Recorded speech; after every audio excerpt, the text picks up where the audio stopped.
dadels zaad. Maka itu menjadi Kristen Dus christen zijn harus mau ditekan dalam hidupnya.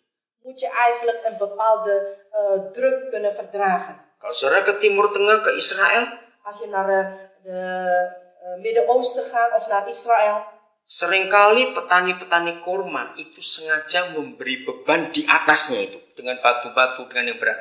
gaan ze met opzet de plek waar ze gezaaid hebben onder druk zetten met de stenen of al die zware materialen. Zetten ze daar bovenop. Karena seringkali ada kurma nakal.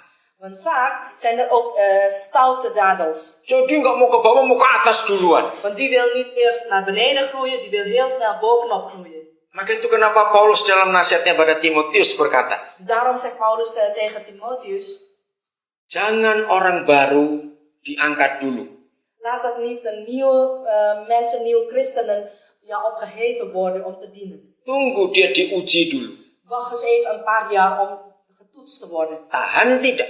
Kan hij het verdragen? Lihat, Tuhan Yesus hanya untuk 3,5 tahun melayani. De bediening van Heer Jezus is alleen maar 3,5 jaar. Dia disimpan 30 tahun. En hij werd eerst 30 jaar lang bewaard. Betul tidak? Klopt het toch niet? 30 tahun Yesus nggak buat apa-apa. 30 eerste jaar. En niks. Setelah dia ditekan, dia baru keluar. Nadat hij onder druk wordt gezet, komt hij pas tevoorschijn. Maka itu orang Kristen yang tidak suka dengan ujian, Dus daarom voor elke christen die houdt niet van een bepaalde toets, bepaalde uitdaging. orang Kristen hidupnya manja, semuanya ada, nggak perlu berdoa, terjadi semuanya. Iedere christen die verwend wil worden, zonder gebed ligt alles klaar. Maka itu hati-hati dengan orang yang punya uang banyak. Wees voorzichtig als je veel geld hebt. Seringkali uang itu jadi Tuhan dalam kehidupan kita. Vaak is dat geld God geworden in ons leven. Tekanan kita dalam hidup itu sangat indah. Dat wij onder druk wordt gezet in dit leven is zo mooi. Oh enggak amin. Kunt u dat niet amen zeggen? Gak enak memang.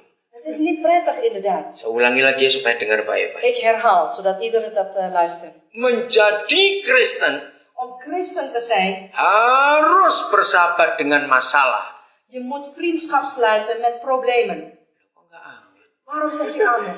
Geen amen. Kurang dengar mungkin, saya ngomong lagi itu. Misschien moet ik het nog eens herhalen. Menjadi Kristen Om ware christen te zijn, harus bersahabat dengan masalah. moet je beste vrienden zijn met problemen. Karena itu api yang menguji kita. Want dat is een vuur die je gaat beproeven. Maka itu kalau sudah berhari-hari nggak ada orang yang fitnah saudara, Dus als er je naam eigenlijk niet ter schande wordt gemaakt, al dagenlang niet. berdoalah mana Tuhan orang itu. Heer, wanneer komt die beproeving tot mij toe? Karena dengan persoalan itu kita diuji saudara. Want met zulke problemen worden wij eigenlijk gereinigd en uitgedaagd. Nah itulah pohon kurma. Dat is nou de palmboom. Luar biasa dia. Buitengewoon. Hebatnya lagi kurma itu nggak pernah sendiri tumbuhnya. En die palmboom groeit nooit alleen. Mereka selalu bergerombol. Die is altijd in een groep. Nah, kalau saudara lihat akar kurma, En als u kijkt naar die wortelnetwerk daaronderin, itu kuatnya luar biasa. die is buitengewoon sterk. Ya, saya nggak tahu istilah benda akar serabut, tahu kata itu ya? Akarnya banyak sekali. Van die draadvormige wortels zijn dat. Haarwortels. Ya, rambut begitu ya. Oh iya betul. Betul, serabut namanya ya. Akarnya kayak rambut begitu. Haarwortels. Nah, makin banyak pohon kurma itu, Hoe meer ze in een groep staan, akar mereka saling mengkait, saudara. onderling gaan ze helemaal vervlochten worden. Maka itu mereka kompak dan kuat. Angin sebesar apa nggak buat mereka tercabut atau roboh. Daarom zijn ze altijd zo sterk. Ze versterken elkaar. Daarom worden ze niet gauw omgeblazen door de wind. Luar biasa. Buitengewoon. Saudara, kalau kita baca Alkitab, Als we de Bijbel lezen. Papa memberikan banyak contoh tentang binatang, tentang pohon, tentang bunga, dan macam-macam. Onze papa geeft zoveel voorbeelden over de natuur, over de palmbomen, over de planten en de dieren.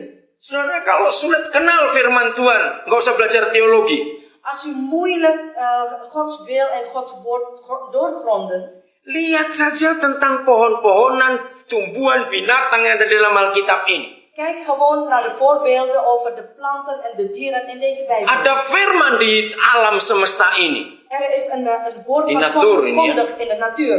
Karena kita bisa melihat Tuhan ada di situ. Daarom kunnen we de Heere zien, aanschouwen daar in de natuur. Siapa suka mutiara? Wie houdt van parels? Suka bukan? Bukan cuma perempuan, ada yang laki di belakang tangan juga. Sombong kalau nggak suka Niet mutiara. alleen vrouwen, natuurlijk ook enkele mannen zie ik. Iya. Die houdt van parels. Nah, saudara pernah tahu mutiara itu? Weet u hoe dat komt? Ada yang pakai itu, saudara pakai mutiara, bagus. Asli itu ya? Nah, oke, asli. Lihat gitu. Dat is een echte parel. Is dat. Dulu waktu saya masih kecil, jangan tertawa ya janji ya. Toen ik nog klein was, lach me niet uit hè. Saya pikir mutiara itu telurnya kerang. Ik dacht dat het de eieren was van die mossel. Tapi setelah saya besar, saya belajar. Maar toen leer ik pas, Ternyata itu bukan telurnya kerang. het is niet de eieren. Semua mutiara dihasilkan Alle parels is ontstaan hanya karena satu hal. door één ding. Kerang itu menderita. Die mossel die moet eigenlijk onder beproeving zijn, onder pijn zijn. Sakitnya luar biasa. Ongelooflijk pijnlijke beproeving moet jij doorstaan. Nah, waktu kerang itu cari makan, dia akan buka rumahnya, bukan? Op het moment dat die mossel op zoek was naar eten, ging hij de schelp open houden. Nah, ada pasir kecil masuk. En dan komt er een hele kleine korreltje in de mossel terecht. Bukan batu loh, saudara ya, bukan batu loh. Het is niet grind, Tapi pasir kecil. maar een hele kleine zandkorreltje. Nah, bayangkan kalau kita kelilipan. Stel je voor als dat in uw ogen terechtkomt, een kleine zandkorreltje. Bayangkan, kerang nggak punya tangan, kita punya tangan gini-gini tarik keluar sendiri tuh pasirnya. Als we dat zandkorreltje in onze ogen hebben, dan kunnen we het een beetje met de vinger wegdoen. Nah. Maar mossel heeft Lalu, geen vinger. apa yang dibuat oleh kerang itu? Maar wat doet een mossel? Dia gosok, saudara bisa bayangkan ya? Hij ging echt zo wringen, Untuk mengeluarkan pasir itu. om dat zandkorreltje weg te duwen. Makin dia gosok, saudara. En hoe meer hij zich gaat wringen, Makin besar pasir itu. hoe groot die zandkorreltje wordt. Karena mengerosi kulitnya bagian dalam. Want het is een erosie van die mosselschelp. Maka itu kerang tidak semuanya bulat, bunderser bahasa Jawa bilang. Daarom is het niet altijd een perfecte vorm. Pasti bentuknya beda-beda. Die heeft allemaal verschillende vormen. Karena tergantung gosoknya dia gaya apa hari itu. Want het is afhankelijk van hoe de mossel eigenlijk zich wringt om dat eruit te werken. Bayangkan makin lama, makin hari, makin minggu, makin bulan, makin besar, saudara. Kunt u voorstellen, dag in dag uit, na maandenlange wrijvingen, wordt het pareltje groter. Bisa bayangkan penderitaan kerang itu. Kunt u voorstellen hoe hij geleden heeft. Jadi kalau kita tidak mau menderita, Dus als wij niet willen lijden, sebagai orang Kristen, als een ware christen, maka kita nggak layak disebut Kristen. dan zijn we eigenlijk niet waardig om ware christenen genoemd te worden. Contoh, kenapa Yesus berkata, belajar kamu dari burung? Waarom zegt Jezus, leer van de vogels? Burung itu luar biasa.